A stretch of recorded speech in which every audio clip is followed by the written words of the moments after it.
পান্ডুয়ায় পুলিশের উদ্যোগে স্বয়ংসিদ্ধা সচেতনতামূলক কর্মসূচি অনুষ্ঠিত করা হলো।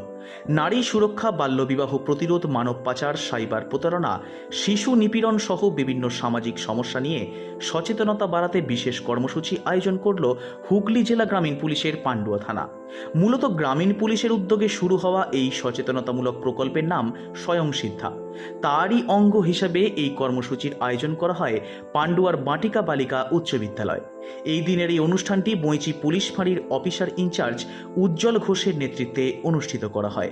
পাশাপাশি আজকের এই অনুষ্ঠান কর্মসূচিতে আরও উপস্থিত হয়েছিলেন পান্ডুয়া থানার পিএসআই সমীর হেমব্রম এবং পান্ডুয়া থানার সাইবার হেল্প ডেস্কের অনির্বাণ পরামানিক।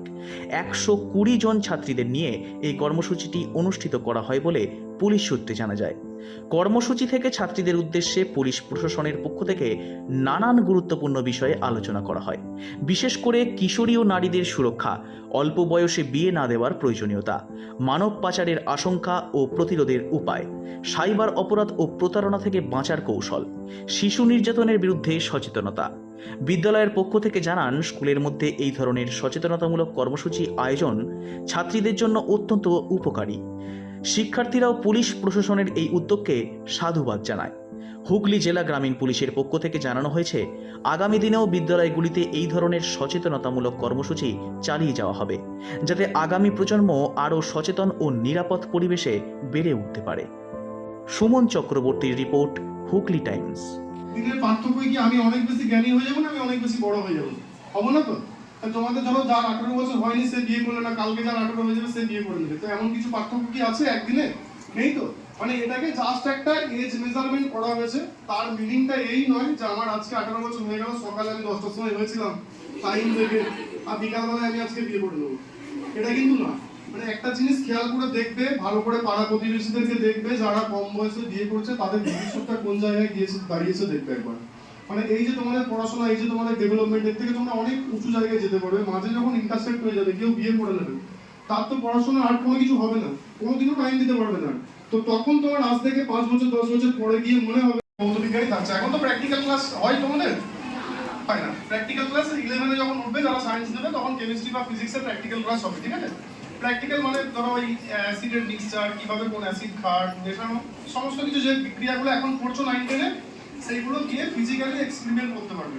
তো এমনই একটা ফিজিক্যাল এক্সপেরিমেন্টের ক্লাস কেমিস্ট্রির প্র্যাকটিক্যাল ক্লাস হচ্ছে, ঠিক আছে? তো শিক্ষক মহাশয় ঢুকেছেন, ঢুকে প্রথমেই বলে দিয়েছেন যে আমি যেই কথাগুলো বলবো প্রত্যেককে আমার কথা কিন্তু মন দিয়ে শুনবে। সবাই সবাই বলেছে শুনবো। তো সবাই যারা পিছনের বেঞ্চে থাকে তারা কি শোনে? শোনে না। পিছনের বেঞ্চটা তো তার জন্যই বানানো হয়েছে, যাতে আমাকে না দেখা যায় আর আমিও কিছু না দেখতে পাই, তাই তো? ভালো না সব থেকে? আর তার থেকে আরো একটা ভালো উপায় আছে, যারা আমার থেকে লম্বা তাদেরকে সামনে বসিয়ে দিয়ে আমি তাদের পিছনে বসছি, তাহলে আমার মুখে দেখা যাবে। আছে না স্কুলে দেখানোর জন্য? এখন আছে তো ওই কাঁচের যেগুলো লম্বা লম্বা পাইপের মতো হয়, ওটাকে বলে টেস্ট টিউব।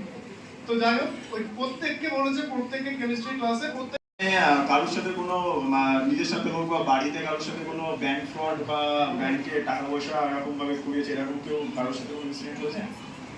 কারোর সাথে কোনো হয়েছে এরকম ইনসিডেন্ট? হয়নি, তাই তো?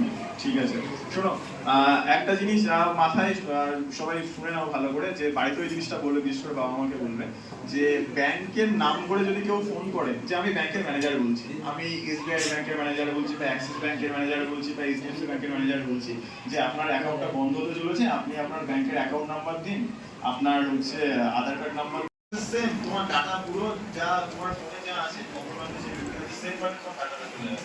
তোমার প্রাইভেসি বলে কোনো জিনিসই থাকবে না, ঠিক আছে? আর কেউ এখানে কেউ আছো যে কোনো লিঙ্ক ক্লিক করে ফোনে অ্যাপ ইনস্টল করেছো? কেউ কি আছো? কারণ এখন অ্যান্ড্রয়েড ফোন ম্যাক্সিমাম সবার বাড়িতে, 99% মানুষের বাড়িতে অ্যান্ড্রয়েড ফোন আছে। সে নিজের না হোক, বাবার হোক বা মায়ের হোক, কেউ কোনো লিঙ্কে ক্লিক করে কোনো অ্যাপ ইনস্টল করেছে এখানে? করোনি, তাই তো? Very good. তো শুনে নাও, লিঙ্কে ক্লিক করে কখনো কোনো অ্যাপ ইনস্টল করবে না।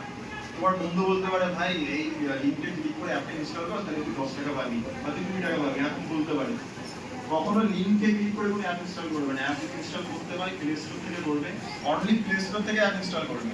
কারণ এই অ্যাপ যেগুলো আছে সেই অ্যাপগুলো হচ্ছে প্রত্যেকটা থার্ড পার্টি অ্যাপ। তো থার্ড পার্টি অ্যাপ কি হয়, তোমার ফোনের যাবতীয় অ্যাক্সেসগুলো নিয়ে নেয়। এগুলো ভালো করে শুনে নাও, তোমার কাজে লাগবে, ঠিক আছে?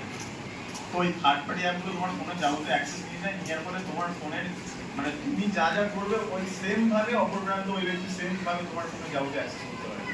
ওই জন্য